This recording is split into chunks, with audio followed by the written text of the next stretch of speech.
예, 또 이 회담 일자가 확정이 되면서 북미 간 실무진들의 움직임도 더 바빠졌습니다.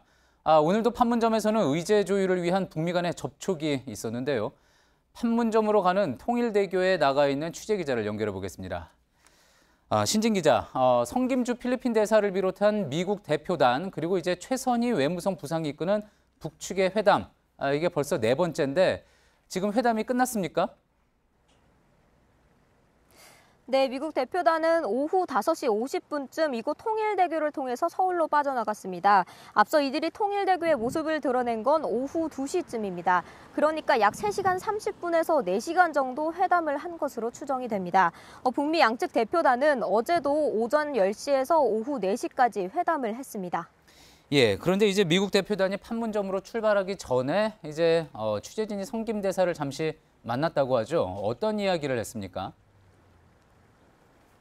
네, 오늘 오전 11시 40분쯤 미국 대표단이 머물고 있는 서울 포시즌스 호텔 인근에서 성김 대사를 만났습니다. 김 대사는 운동복 차림에 물통을 들고 인근을 산책 중이었는데요. 기자가 오늘도 판문점에 가느냐라고 물었더니 이따가 간다라고 짧게 답했습니다. 하지만 그동안의 회담은 어땠느냐, 그리고 이 대표단은 언제 본국으로 귀국을 하냐라는 질문에는 답을 하지 않았습니다. 예, 아무래도 뭐 의제 조율이 다 끝난 게 아닐 테니까 실무자급에서 어떤 정확한 이야기를 하기는 좀 어려운 면도 있겠죠. 자, 오늘 회담 내용에 대해서는 그러면 지금 전해진 내용은 있습니까? 네, 실무 접촉에서 무슨 얘기가 오갔는지에 대해서는 아직까지 전혀 공개된 바가 없습니다.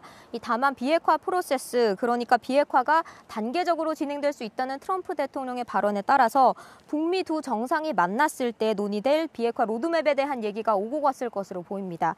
또 이 종전선언과 관련된 논의도 새롭게 오고 갔을 것으로 예상이 됩니다.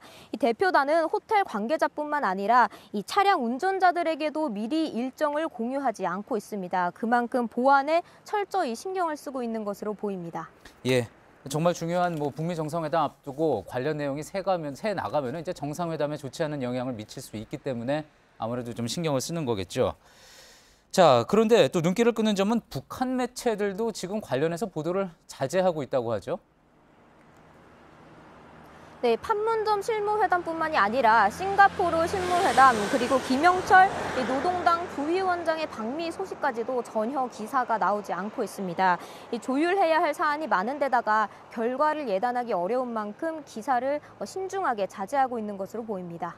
예, 그만큼 12일 북미 정상회담이 이루어지기 전까지 조율돼야 할 민감한 부분이 많다, 이렇게 해석을 해볼 수도 있을 것 같습니다. 예, 통일대교에서 신진 기자였습니다.